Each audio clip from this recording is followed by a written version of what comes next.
Welcome back, basketball fans. So, Caitlyn Clark's incredible 2024 is over.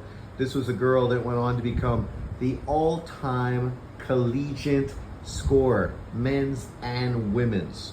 And then obviously was drafted number one to the Indiana Fever, led them to their first playoff berth in years, led the league in assists, was top 10 in points, and obviously broke the record for most points scored by a rookie. Fantastic. And when you think about MVP, her being right in the top five, very well earned. She's a girl that scored more points than A'ja Wilson did. When you combine points and assists together, Caitlyn Clark contributed more points to her team than A'ja Wilson did to hers. These are some unbelievable numbers, and people can only wait in anticipation about how much better she's going to be in her second year in the league. Now that she's obviously got a chance to have a whole offseason to recover, focus primarily on getting her body prepared for the physical rigors that she's going to have to deal with, and just, continue to sort of round out her offensive game now that she's playing in much more of an open WNBA style of play as opposed to college, where they can use a lot more different kind of schemes to stop you offensively. I expect her to be right in the running for MVP next year in her second season. And don't be shocked and surprised if she's leading the league in scoring as well. I do expect that her three-point shot is going to be even better next year as she finds ways to get those shots and obviously be more consistent as well. The one thing I had a problem with, and it's not all the rhetoric and the hate and the narratives, people saying she didn't deserve all the attention because of all the people who came before her. Never in my life have I heard such a load of bullshit. I mean, when fucking Michael Jordan came into the league, you didn't hear this kind of BS from fucking people in the media. No.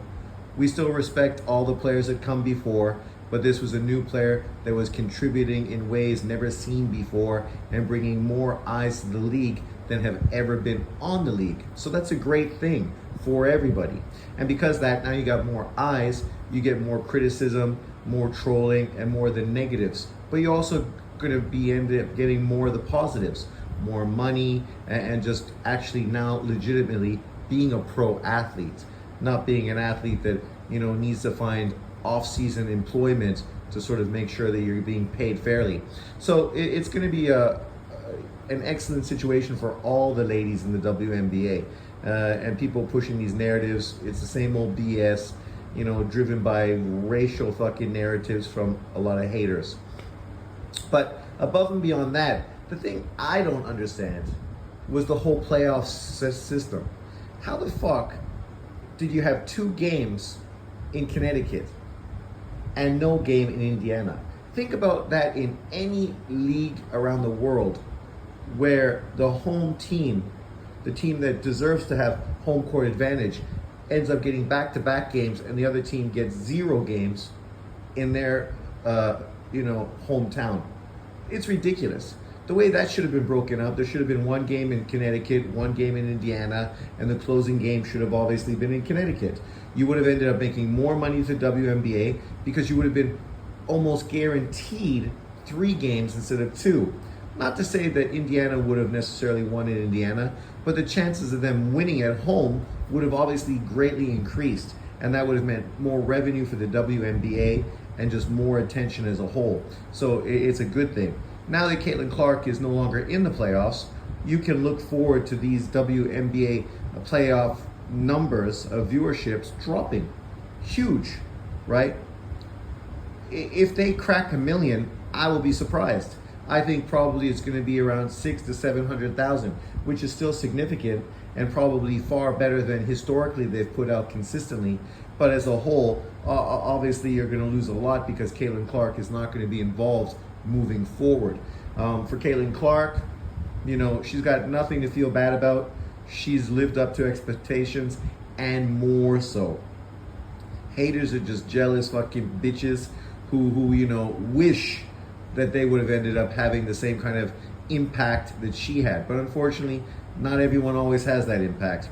You can't write it. It just is the way it is. People gravitate to some people for some unexplainable reasons. Now she has an off season. She's going to be golfing a lot and perfecting her golf game. What I was thinking, just as if this negative attention continues in the W and from her peers, wouldn't it just be the best thing ever to see Caitlyn Clark just tell the WNBA to go fuck themselves, retire after 1, maybe 2 years, and then go into the LGPA and try to become a professional golfer and try to, break records and make an impact at that. She wouldn't be the first person to do that. Of course, Danny Ainge played for the Toronto Blue Jays as a third baseman, ended up leaving the Jays to go become a Boston Celtic and go on to have a historical career in the NBA. We've seen many players that sort of transitioned from one sport to another. Jordan tried to go from the NBA to the MLB. Obviously, his situation was different. It had to do with the NBA trying to get rid of a lot of negativity around gambling and his father being murdered and all that kind of stuff. So I think they sort of pushed Jordan out of the league, which obviously backfired and did not work out very well for them as a whole, because during that period of time, nobody really cared about the NBA. People were more interested in seeing what Jordan was going to do in the MLB. But luckily for them, he did come back and carried on his dominance. We will see what happens with Caitlyn Clark. I do expect next year she's going to be a very different player.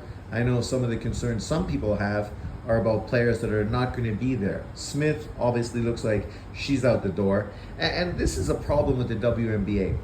Never, ever have we ever seen this kind of bullshit in any other professional league ever.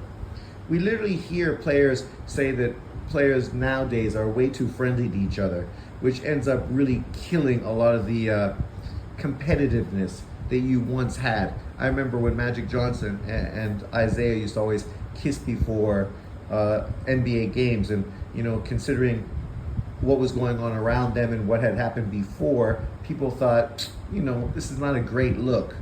And now it's become a point where everybody's doing that, and there's not a lot of animosity, there's not a lot of teams versus teams type of mentality that we once had. And it takes away a lot of the competitiveness, the drive, the hunger, and just this kind of sports fandom that we used to have, obviously in the NBA. But now with the WNBA, you have players dating that are on opposite teams, right? They were talking about Smith and how she didn't make one significant screen during that first playoff game, where she made no contact on the screen at all, literally playing soft, even though she's the biggest body and one of the most physical girls on the team, who's supposed to be throwing her body out there to help her team win. But basically what she did is she made it easy for her girlfriend and her team to do well. And now it brings the question, did she literally tell them what kind of offense the team was going to run so they were going to be able to, play and defend Caitlyn Clark more efficiently, because now they knew the schemes and they knew what was going on before they even got in there to play them? When people talk about that finger to the eye, it has nothing even to do with the finger in the eye. That shit happens. But how the fuck do you have long fingernails in a professional basketball league?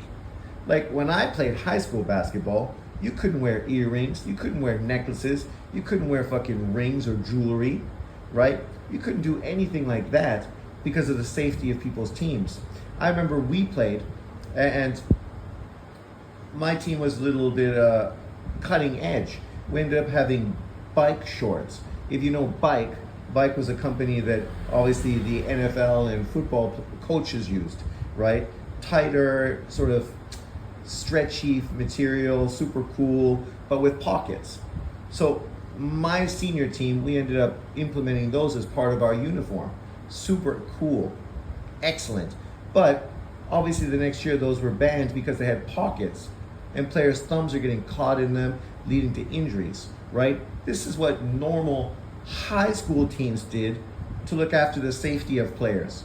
But yet you're gonna have women sporting long ass nails. I understand in black women's culture, having long nails and shit is cool and it's part of the look, right?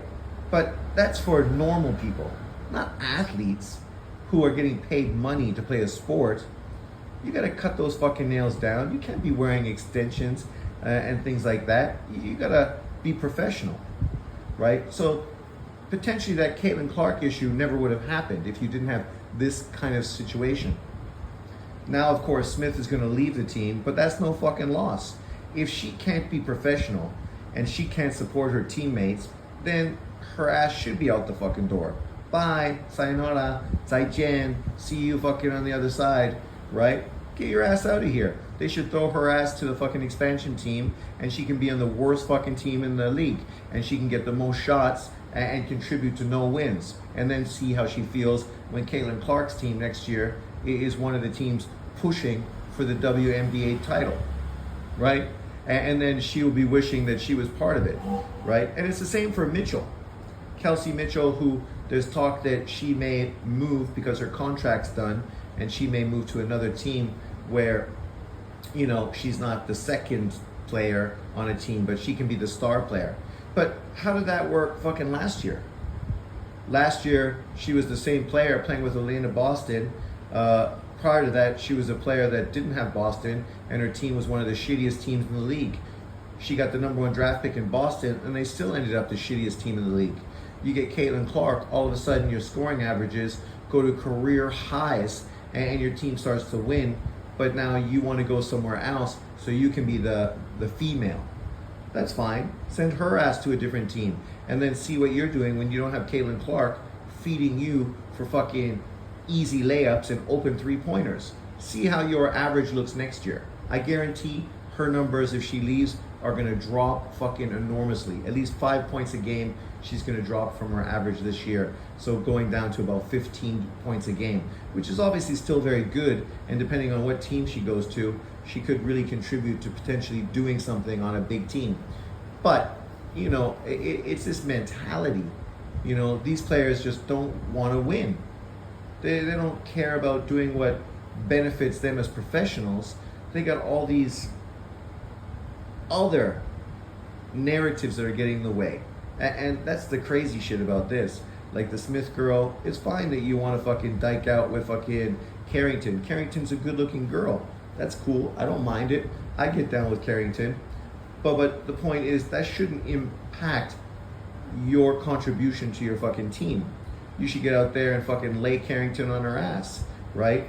And she should understand that it's fucking sport. You're not competitive. When those two girls go play pool and go hang out and play games together, they're not trying to fucking one-up each other. Come on, give me a break. They must be. They're competitors. They're professional players. I just played badminton last night against co-workers from my work. And I've never been a big badminton player. But still, nonetheless, I mean, obviously I hit a birdie around once in a while, and I'm familiar with the sport, so I went out there to play with them, and I wanted to fucking win every single game, right? I'm not going out there just smiling and laughing and hitting a birdie back and forth, joking, and no, I'm playing, and I'm playing to win. And this is just super casual Friday night, you know, social activities, co-ed. But, you know, it just makes you scratch your head and think, what the fuck is going on, man? Like, these people moan and groan when nobody watches them.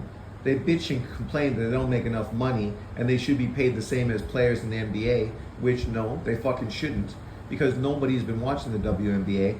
I watched the inception season, right? And since then, this is the first season I watched since then.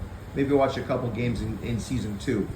But you've had literally 26 seasons in between where I've barely fucking watched one WNBA game. Of course, I've followed players coming out of college going into the W, like Holtzclaw and, you know, others. But I didn't watch, because once they went there, it became like a fucking graveyard of non-existence. I didn't even know where games were played, fucking wasn't interested at all. Right, that's where the WNBA would be now without Caitlyn Clark. Nobody would give a fuck. And then these women would still be capping that they deserve to get paid millions of dollars for a product no one gives a shit about. Now they get a player who's really revolutionizing the game, bringing eyes to them and helping them actually fulfill what they want to happen. And all they can do is moan, groan, fucking kick and scream, and actually look down on one another. These women just don't want other women to succeed. But you let me know in the comment section below. What do you think? Were you impressed by Caitlyn Clark's first season in the W? And what are your expectations for her and Indiana going into her second season? Remember to like, subscribe, and share, and I'll see you next time. Peace out.